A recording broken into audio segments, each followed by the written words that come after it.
And hello, welcome to the Cube Talk Show. My name is Joe Barbieri, I'm your host. And this is a money show, so we cover all aspects of money. Today we're going to go into the charity and donation area. And we have a returning guest, Mr. Jeff Good. He's a vice president from Cressa, and vice president of Cressa Commercial Real Estate. So, Jeff, how are you? I'm well. Good to see you again, Joe. Thanks for inviting me back. It's your third time back, so... Third time's the charm, they tell me. That's right. So we've talked about charities in the past. Just as a starter, if you could tell the audience what you do and what you're doing today. By all means. It's a really natural extension of the work that I've been doing in the charitable world for the last many years. I'm working as a vice president at Cressa. We can talk more later on if you'd like about some details there, but suffice it to say that I head up Cressa's charity and not-for-profit practice. So this is a specialized practice within Cressa, supported by the entire team, and Cressa's got a long history in the commercial real estate world of doing great work for charities and not-for-profits. But by the same token, I get to head it up because of both the background on that side, and as a licensed commercial real estate agent, it's my opportunity to ensure that their needs are understood fully, and also at the same time help them achieve their mission by getting a great job done on the real estate front for their office space and real estate needs. It's quite a mouthful, but it's good. Maybe it's not as efficient as most elevator speeches, but it sums it up. Okay. So, in the past we've talked about how charities are run and how they're evaluated and all of that.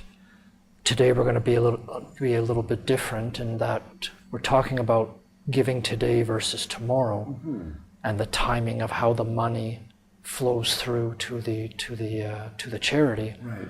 So so just for the general theme, if you give money to a charity, say $100, and a choice has to be made at that point by the charity that says, do I take the $100 and give it to the person I'm trying to help, or do I invest it in something that will help more people potentially, or help people in a different way so that I'll be more effective at helping them?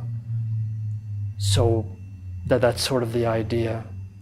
Right. And $100 doesn't make a lot of difference, but say it's $1 million, then you'd have a lot of options as to, do I open up a center to help people, or do I buy something, or do I hire a bunch of people to help me out? Or so in terms of if you're somebody giving the money, what do you look for? So you've covered a fair bit of ground in that introduction. Let me try and tease out a couple of themes that we can talk about. The first one is that I would want to reassure all your viewers that giving a gift of $100 is an extraordinarily generous gift, and it really does make a difference. So I would argue that if the gift is personally significant for you, the donor, then it's a great gift.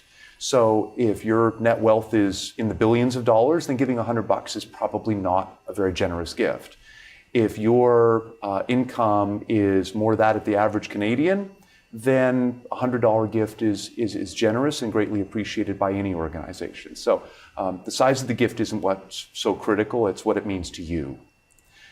The other thing that I would start as sort of an introductory theme is that charities, almost without exception, are going to use money that is given to them as rapidly as possible, and virtually every reputable charitable organization will endeavor to use the money for whatever purpose it's been donated towards. So if you give that $100 towards a particular program within a particular charity, that charitable organization is going to use that money, if they're smart, for that purpose. Okay? That helps you come back as a donor again because you've been treated with respect and your wishes have been recognized. Many donors will give to what is in effect a general fund. It's not necessarily called that, But when you give a gift, whether it's through the United Way or when you do your annual gift at the holiday season, you'll pick your charity, you'll write a check, and that goes into effectively a general fund.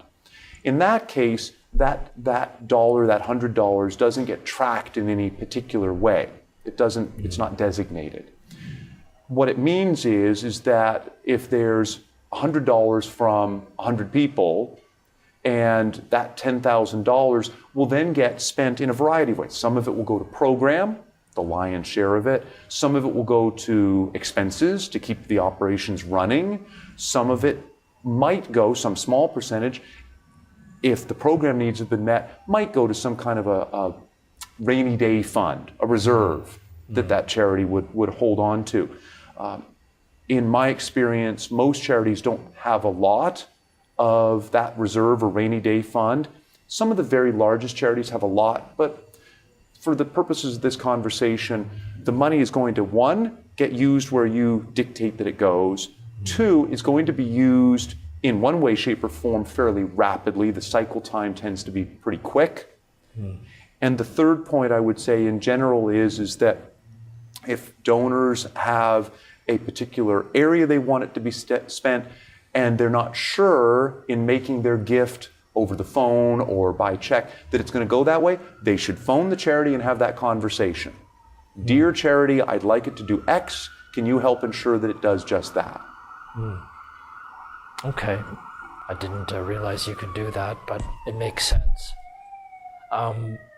So getting a little bit deeper into it. So what about the decision of buying a fixed asset, a piece of land, a building, renting a space, say for 5 years to run the office? Where is the line between whether to do it, whether not to do it? How much do you pay for it? Is there? I'm sure there's people talking about that within the charity when that has to be done. So how do you as the donor understand that or know that it's being done? Right. So again, a couple of different themes. The first piece is that most donors will have a sense of if there is any building investment being done. The most obvious one is when there's a capital campaign. So I was involved personally in a campaign that helped to raise money from the local community and the GTA to help fund some renovations at the West End YMCA. And we talked not only to local doctors and lawyers and members at the YMCA, and we had fundraising events, and we did all sorts of things where people could be annual donors and one-time donors, and there were big things and small things, but it was quite clear that money was going to help enhance and renew that beautiful space at the West End YMCA. Okay? So that's one way that you know exactly where the money's going to go. Most charities that are of any size will have some kind of office space. Okay? You think about it, they've got a head office where they do the receipting and they have their files and the people answering the phones would sit. It may be where they train their volunteers, they do their screening, they have an office. The larger charities, and we can talk about where this is the exception, the larger charities will tend to own their properties. Okay, so if you think about the largest charities being traditionally the hospitals, the universities, the big name brand health charities, so organizations like Heart and Stroke or the Cancer Society, some will own, interesting enough, Heart and Stroke and Cancer, both lease spaces. But we'll talk more about that in a second. But some of the more long-standing organizations will definitely have a space that they own and can. Sometimes an organization will make a decision that it's worth having a capital campaign to achieve that. So they make a decision along with their board. The staff might suggest, hey, we think this is a great idea. And here's why that'll get considered. One, there are advantages to owning a property. Most charities don't have a lot of assets they can draw on, one, to do special projects, or B, if times get tough. But if you own a property, that gives you an asset that you could conceivably take a mortgage out on, or that you could, in one way, shape, or form, liquidate if you had to in a crisis. Okay? Yeah. The flip side to that is that for certain charities, one, it's an impossible dream. Smaller charities are ones that don't have the wherewithal to do a capital campaign. But the other thing that happens is that some charities, for reasons of the perspective of their donors, would choose not to. One example where this is commonly the case is organizations that do international aid. So if you think about the CARES and the plans and organizations like that, for obvious reasons, their donors want to see as much of every dollar donated go to helping the young people, the children that are without food or in the midst of a crisis elsewhere in the world. They want that money to go directly to them. And the concern is that if those organizations owned a building, donors might construe that as their money not being used as desired. Personal bias for just a second. I do think where charities can afford and have the ability to own property, it's not a bad idea. Okay? And then last point, this is in part where the work that I do today fits into the scheme of things. So CRESA and other real estate organizations will do real estate work for charities. So if you have 20 employees at your charitable office and they're in 3,000 square feet of office space, real estate organizations like CRESA can help those organizations ensure that they're getting a fair deal, that their lease has been reviewed properly, all the things that good real estate agents do.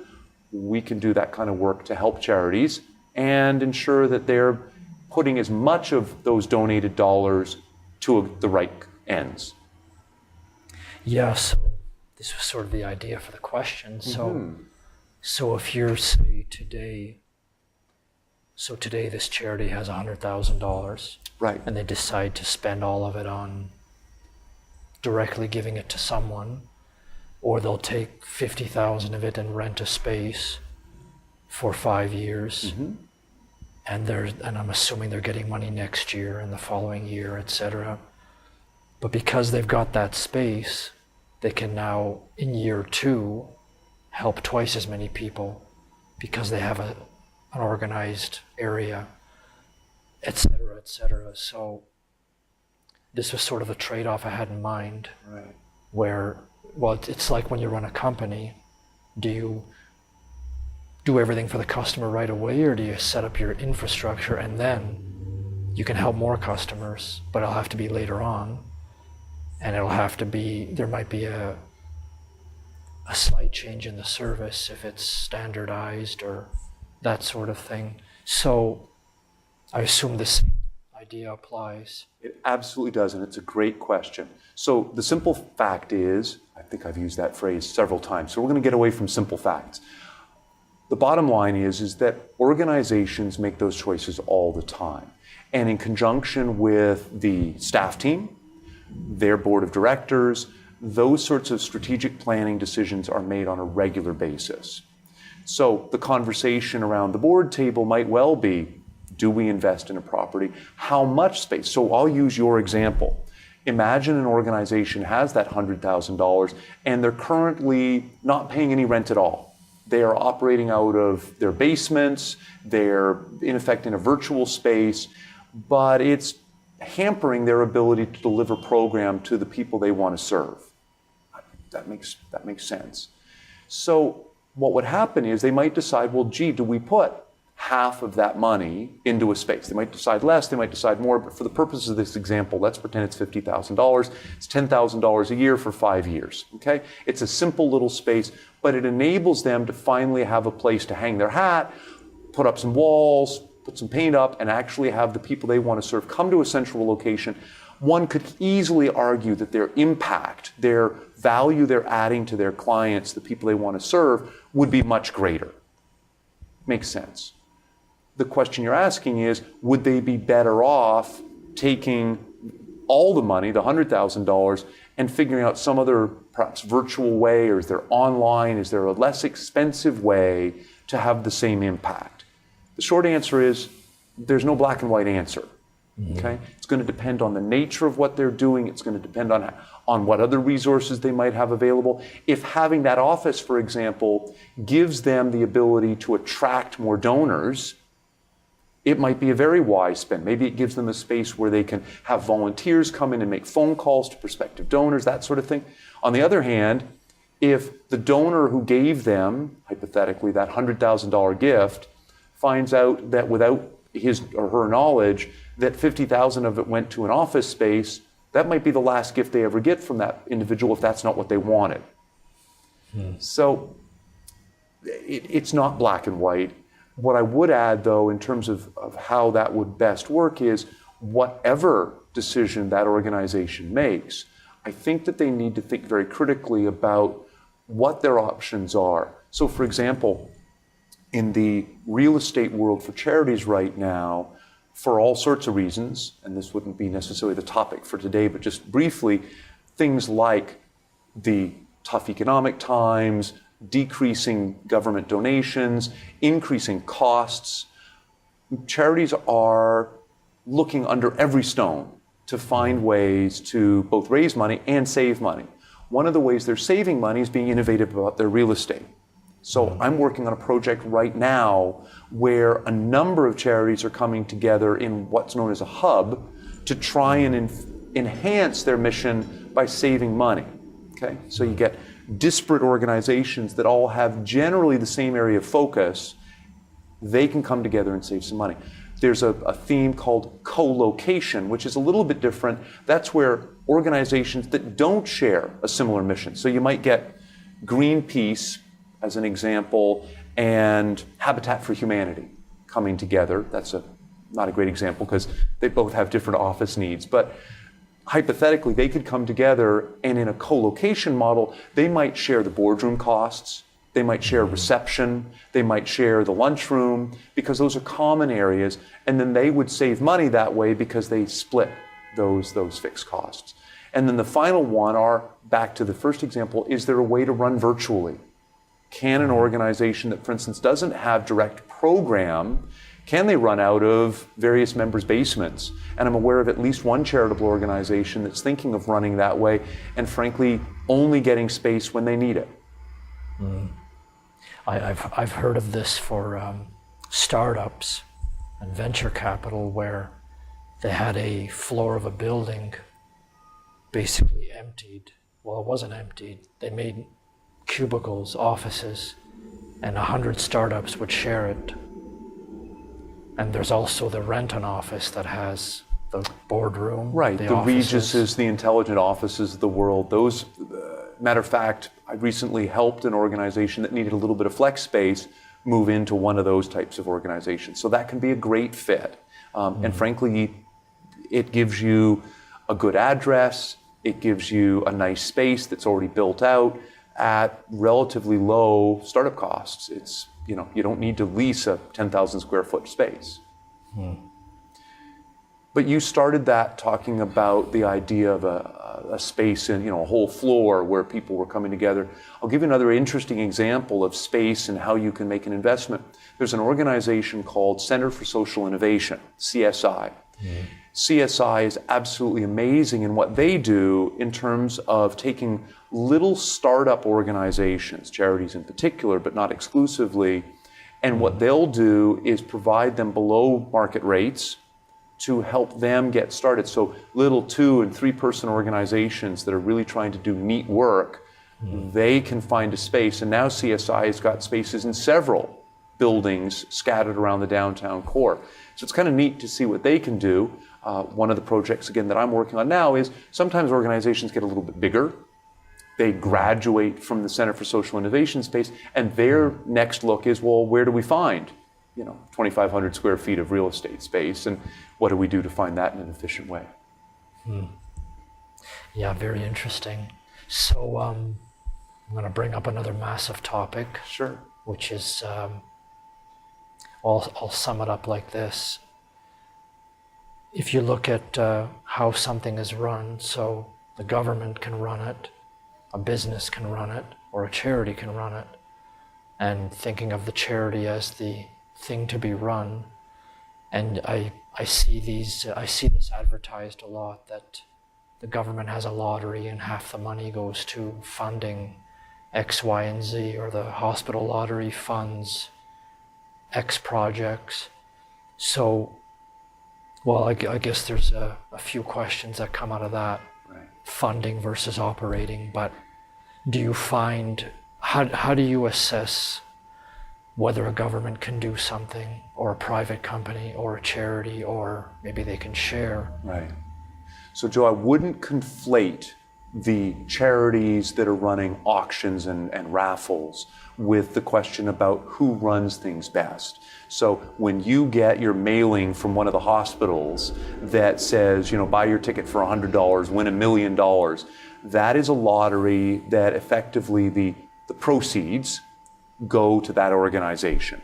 Now there are costs, and this is a whole nother conversation, there are costs affiliated with that. Most of those are actually run by, and they're very complex, most of those charity raffles and auctions and auction draws, that's the word I'm looking for, yeah, are run by professional organizations. So there are people who are being paid I think it would be a fixed fee, in fairness, to run this as a little business, and they help those charities raise money, and they can be very lucrative for the charities in question. So that's separate from who should run things. So you talked about it quite accurately. There's the government, okay, the public sector, if we can put it that way. There's the private sector, the businesses of the world. And there's what the British call the third sector, or the voluntary sector, that you and I traditionally talk about as the charity or not-for-profit sector. Okay? Each of those has, in my opinion, unique strengths and weaknesses, and each one can do a better job than the other, depending on what it is you're seeking to achieve and how you want to achieve it. Okay? So let's focus first on the for-profit world, because I suspect many of your viewers will be most familiar with that part of the world. Particularly entrepreneurial, smaller for-profit organizations have a deserved reputation for being very lean, being very efficient. So whether it's running a corner store or whether it's running a little IT business, shaking every penny out of every transaction, doing what you can to do your marketing and all the other topics that you've talked about on this show, those are things that for-profit organizations excel at. That creates a bit of spillover where particularly charitable organizations, and to some degree government today, looks at the for-profit world as a model of how to be more efficient. What can we do to save some money and run more efficiently? I think we've talked in previous episodes here about the fact that that is not a panacea for the charitable world, that there are challenges sometimes in translating those learnings, and sometimes those learnings just aren't applicable. But in general terms, I think that to the degree the charitable sector and the for-profit world learn from each other, that's a good thing. The charitable sector has one unique benefit that any large-sized, particularly public for-profit organization won't have. The first real advantage that charities have is that by definition, there's no one taking any profit out of that organization. Other than the salaries you pay the employees, charities don't have a shareholder who's seeking a 10% growth rate every year. Okay? That for-profit motive adds, if I can put it this way, a layer of cost that charities don't share. Right? Charities don't have that layer of cost. Yeah. The other thing that charities can leverage that for-profits only can do in a limited way is the phrase I've often used is a force multiplier of volunteers. So when I was with Junior Achievement, there were, just in Toronto, there were 5,000 volunteers when I was there that helped to see 80,000 students. The little 20-person team that I led could never have seen 80,000 students. But with 5,000 volunteers fully screened and trained, we absolutely could, and we did.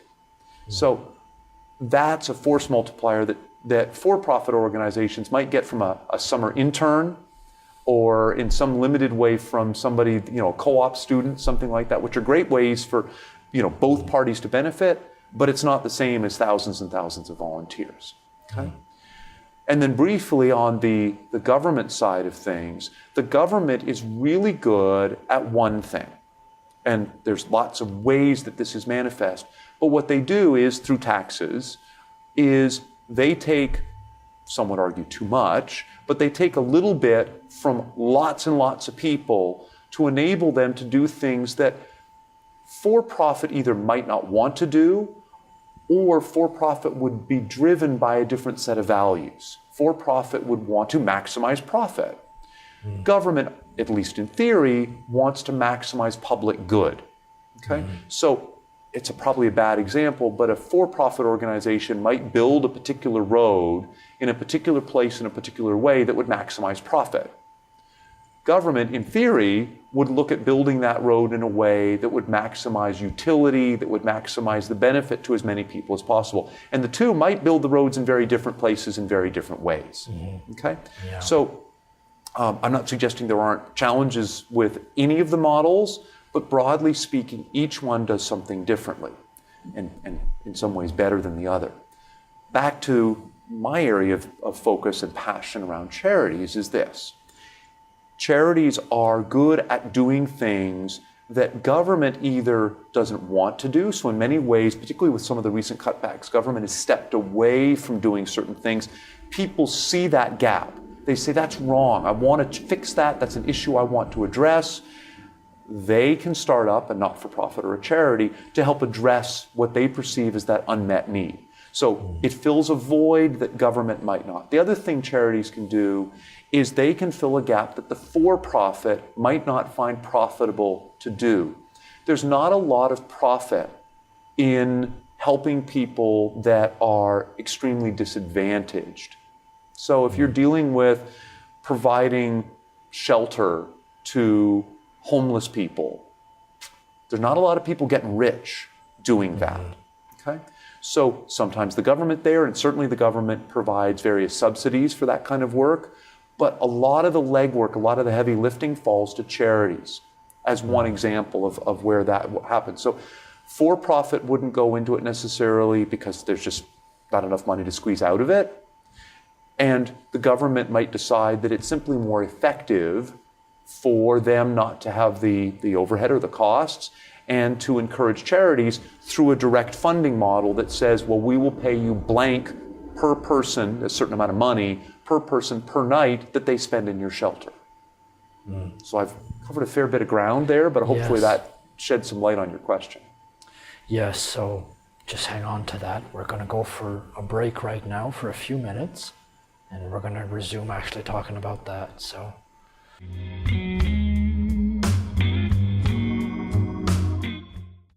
And we're back on the Cube Talk Show, and we have Jeff Good here with us, and we're talking about something to do with the charity world. We were talking about the three sectors of the private sector, public sector, and the volunteer charity sector on how to do something.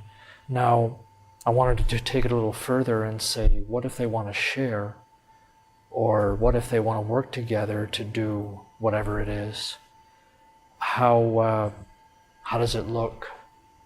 I guess it can look many different ways, but what have you seen as the most common? Right. It's actually a great question and very timely, because I think we talked in a previous show about one small area where that happens, which is the concept of social entrepreneurship, this idea of charitable organizations that are running little businesses.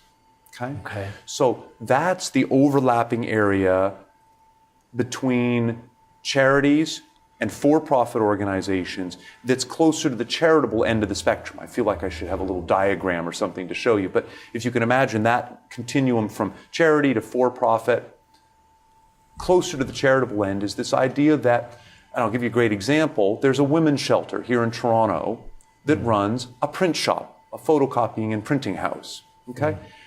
It's a fabulous idea because what it does is it gives the women who are in the shelter employment. It gives them an income, it gives them confidence, it gives them job skills, and at the same time, the profit from that organization can be funneled back into the programs and the costs that the shelter incurs. So that's a social entrepreneurial style. At the other end of that spectrum that's not pure for-profit is where for-profit organizations have what's called corporate social responsibility, CSR.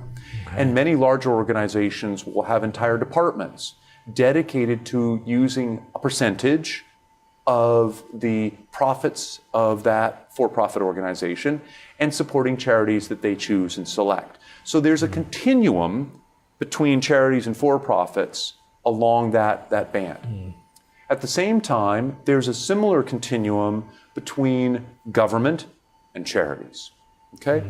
That's one I think most of us are more familiar in terms of organizations like the Trillium Foundation and things like that, where lottery proceeds, or in some cases tax dollars, are used to help fund charitable organizations. And there are all sorts of checks and balances and applications and so forth, but the government funds big and small organizations that help Canadians in a variety of ways. Some of them are really large.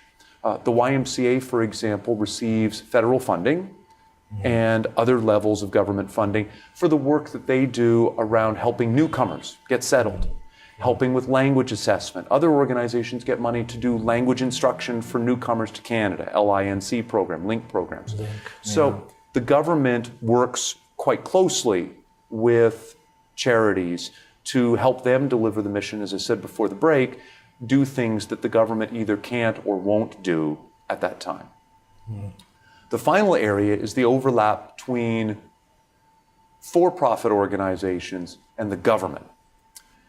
And in fairness, there's some overlap there too. Now we're talking more broadly, not just about charities at this juncture, but in terms of how money works. And in this case, what we'll see is there are government programs to help entrepreneurs, and I'm sure you've had people on your program talking about that. There are government programs and subsidies, there are tax rebates, there's all sorts of things governments do to help for-profit organizations, particularly smaller ones. Where there's been a lot of noise lately on that front are things like public-private partnerships. And I must tell you, my personal bias is that the name is a little misleading, and I'm not sure most people understand that really public-private partnerships, they're not the solution necessarily to large projects. Really what happens is a public-private partnership is where a private organization, remember the for-profit organizations we were talking about earlier that have a profit motive, take on a project, but in doing so, borrow the money from traditional channels. So they go, if I can put it this way, to the bank. They borrow the $50 million needed for that project or the $500 million, and they've mapped it out in a way that they believe they can make profit. That's what they're in business to do. I don't have a problem with that. The only reason the government does that and encourages it is because it keeps that loan, the $50 million or the $500 million, off their books. So when you have taxpayers, you and me, who for whatever reason feel that the government is spending too much money, it looks like this great way to fund something that they want to have happen, but you end up paying for it in the end. I can imagine that. Yeah, absolutely, because either there's a loan guarantee, in which case if there's a default, we end up paying for it, or we end up paying through a sort of a hidden tax in the costs of the goods that organization is charging. Or conceivably, if they own the rights to it, I can think of things like the 407 highway, which was originally built with taxpayer money, they end up owning it because they took on the other costs. But they've done the math, there's a profit to be made there. So in brief, that's an area of government and for-profit partnership that's received a fair bit of noise. I'm not convinced that it's the panacea that some have made it out to be. Do you see that there's more and more sharing happening now versus 20 years ago? I think so. Yeah. Is that what you're seeing now? I think we're seeing, I've talked about these sort of continuums between each of the three sectors. I think we're seeing an increasing level of gray in between all of those sectors. We're seeing more and more social entrepreneurship. We're seeing more and more innovative ways for government to fund charities and for-profit organizations. What I would caution is that one of the best ways, though, for this to have beneficial impact is not strictly to limit it to the money side of things. That's very helpful and it needs to be there. But the sharing of really good ideas, the sharing of best practices, of learnings between the sectors, I think that's critical. We've touched on this before. I think that for-profits, particularly well-run for-profits, probably have some areas that they can share with charities, for example. But I would caution, as I've said before, that charities often have a thing or two about squeezing a penny for maximum impact that they could teach other organizations. Because when you're dealing with an organization that's passionate about its mission, they're going to squeeze a lot of value out of every donated penny. So just as an aside, this has just sort of popped in my head now, but the money is sort of one aspect, but for charity in particular, there's a time element, because you have volunteers that are spending their time, and a lot of the resource is actually the time and the effort, and there's a small part of money, but most of the power comes from the effort. And if they harness that, it's very powerful without a lot of money expended. The private sector is all about the money because you have to pay. I mean, they might use volunteers too, but it won't be the core. It'll be a few students or something like that. Co-op students, that kind of thing. No, Joe, it's a fabulous point, and I would build off of that to say that, as I indicated before the break, you look at an organization where they're doing a run. You look at an organization where they've got volunteers going into the classroom. You look at volunteers that work in hospitals. So many good things right across this country could never happen without the volunteers. Not to mention the fact that every charity by law has to have a board. And it's not a paid board, it's a volunteer board. Tens of thousands of Canadians every week are going to board meetings, giving of their time and their intelligence, and sharing their wisdom as a volunteer sounding board and set of guides for charities right across the country. So absolutely. Matter of fact, in terms of assessing the impact of charities and their value, I think it's critical that donors and people who are seeking to evaluate charities look not just at how much money goes into the organization, but the value of the donated time. So organizations from everything from Charity Intelligence to Charity Navigator down in the States, those organizations are seeking ways to reflect the value of those donated hours. Matter of fact, there is an event called Time Raiser that happens here in Toronto, and I believe elsewhere across the country, but for sure here in Toronto, where people donate their time in exactly the same way as if it was a fundraiser event. And Time Raiser is great fun, and as I know from personal experience, charities that I've worked with have benefited from organizations signing on to donate their time at Time Raiser. Wow. There's something called Time Bank, which has nothing to do with, it's actually being paid by time, converting money into time-based units, which is, I guess, the merging of the time and the money is becoming, they're becoming the same thing. They always were, because everyone's paid by the hour, but now it's becoming literally, here are 3 hours, and they call it that. I'll take my 3 hours and go somewhere and exchange it for 3 hours of something else. You wouldn't be the first person to say time is money. That's right, and that expression is another confirmation. So I'll bring up one more big topic, and we were talking about giving and when. So I'll take it to a little bit larger time frame where, let's say you're somebody who has, insurance is one example, an estate could be another example, or just a lump sum payment or a lump sum donation. How do you as the donor assess how to do that, or when to do it, or how to evaluate it. So if you're deciding to give this year or in 10 years, but giving a life insurance proceed or a lump sum once versus 10 small amounts, or that sort of idea. Right. So what I'll do is perhaps answer those in reverse order. Okay. Let's talk first about the idea of, sort of giving now versus giving later. Okay? So we'll come back to the insurance piece as the second part and the impact there. So one might argue, and I think it was Albert Einstein that said that the most powerful force in the universe is compound interest. Yeah. Okay. So I get that. It makes perfect sense. So if you are an investor, having compound interest on your side makes perfect sense, right? That's how you save real money. The catch is that while that makes sense from an investing for saving for your future, which is a very good thing, saving your money with the intent of giving more in the future to a charitable organization has one potential pitfall, and it's a big one. Charities are solving issues, addressing concerns, solving problems in our society, right? That's why charities exist.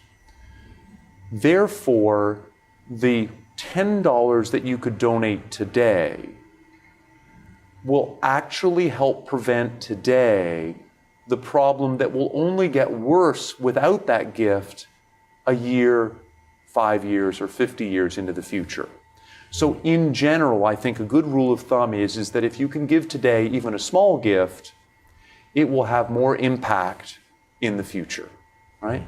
So it's, an ounce of prevention is worth a pound of cure, okay? So that's not true when you're saving money.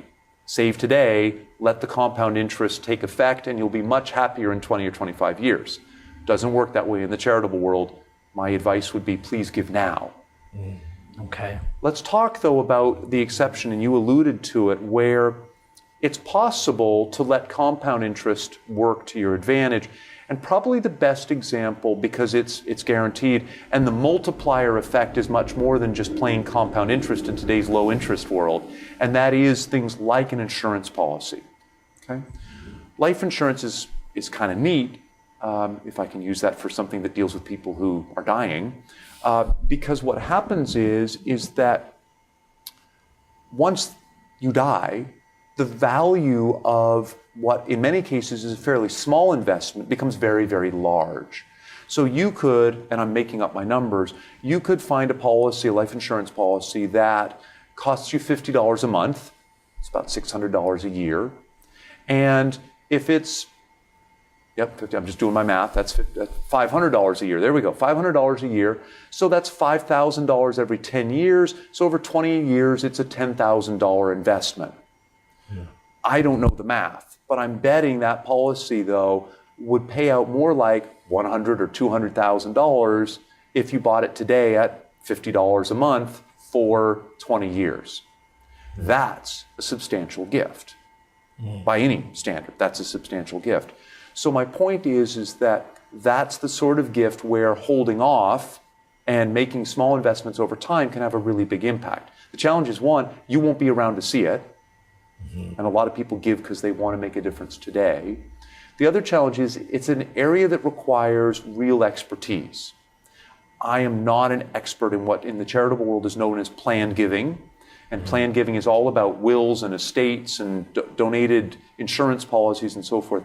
If any of your viewers want to make a gift like that, and I would encourage them to think about it, talk to your lawyer, talk to somebody who's knowledgeable about this, talk to your accountant, because it's a great way to give, but it shouldn't be done at the last minute, and it shouldn't be done without some professional advice.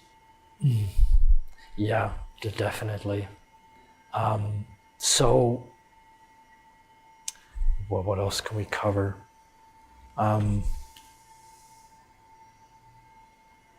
Well, so for the insurance, we said we should talk to someone about it, but Have you ever had cases where people have asked about that type of giving?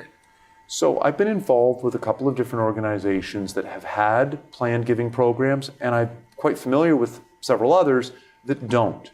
One of the tricks is, as I say, it's an area of specialized giving and an area of specialized receiving. Once that gift is received, the charity has a variety of legal responsibilities, according to the CRA, in terms of what they need to do to respect that gift and receive it. So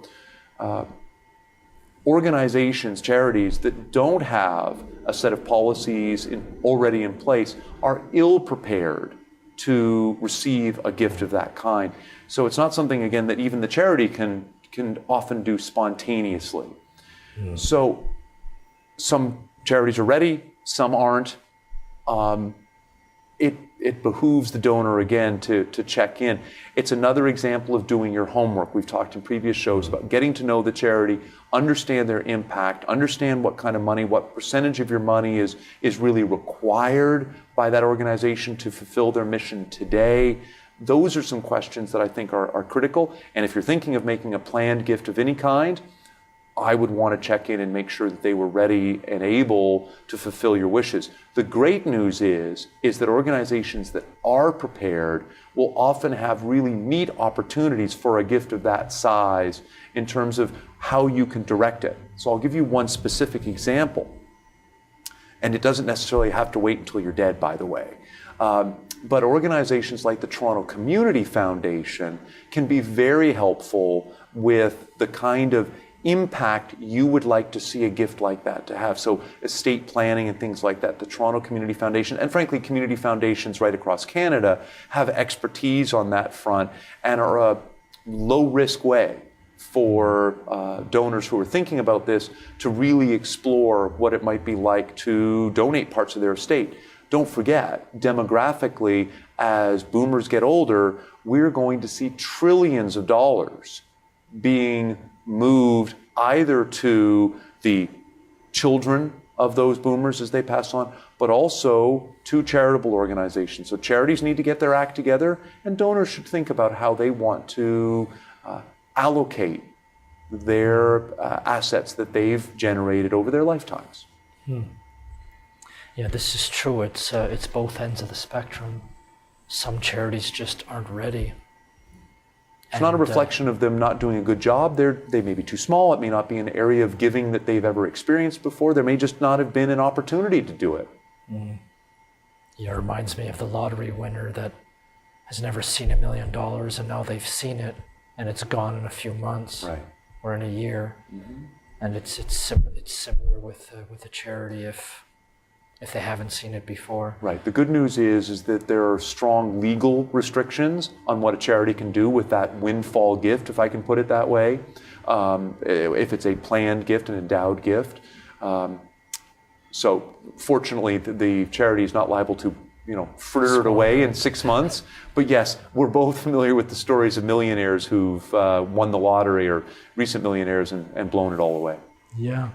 So we have a few minutes left. If you'd like to tell the viewers where they can contact you, or if they have any questions. Yeah, it would be a pleasure. So at the CRESA offices, and particularly if there are charitable organizations, or particularly if your viewers are familiar with charities that are thinking about lease renewals, that are in the stage of thinking about property in any way, shape, or form, I would welcome them to give me a call. I'm very passionate about what I get to do at CRESA and leading this practice. And the team I work with is remarkable. We share between us decades of experience, not only in the real estate world, but in working with and for charities. So people can reach me at the CRESA office at 416-862-2666, and they can ask for Jeff Good. The other way your viewers can reach me if they have more general questions about topics that we've discussed is they're welcome to call me on my cell phone, 416-807-8200. And it would be a pleasure to answer questions, to expand on this. As I say, I offer these thoughts and opinions strictly from my point of view. But if people want to explore any of these themes further, it would be a pleasure to chat. Okay. Is there a website you'd recommend, or? So the best website to visit on the Cressa side of things is www.cressa.com. Pretty simple. Yeah. That's the main. Cressa is a global real estate organization. It's the largest tenant organization in the world. So what that means is we don't represent landlords, we don't take listings, we only represent tenants, which is a great thing if you're a charity, because what that means is they tend to be the tenant. They tend to be the tenant. And not only that, but charities thrive in a world of transparency, right? Boards insist on it, donors insist on it, or they should. If you're only representing a tenant, there's no potential for a conflict of interest. I don't represent the landlord, I'm only negotiating on the tenant. So there's a level of transparency that's very helpful when you're dealing with Cressa or brokerages like us that only represent tenants. So my purpose in sharing that point is to say that if you go to that global site, www.cressa.com, there is a link for Toronto. So that would be /Toronto. Okay. And within the Toronto site, there is a list of links down the left-hand side. One of them is charity and nonprofit practice. And that will lead you directly to our page that speaks about the charity and not-for-profit practice that I head up. Okay. Sounds good. Hopefully your viewers can find it. That sounds pretty clear, yeah. Okay. And I'll have it on my website as well. Thanks, Joe. On my links. So that's our show for today. And we thank you for coming on. A pleasure. And this show is on my website, www.joeltheinvestor.ca. To contact me, my email is www.joeltheinvestor.today@gmail.com. And this show will air probably in about a week's time. And it's also on thatchannel.com at 10 p.m. Eastern Standard Time. And that's all for now. Have a great evening.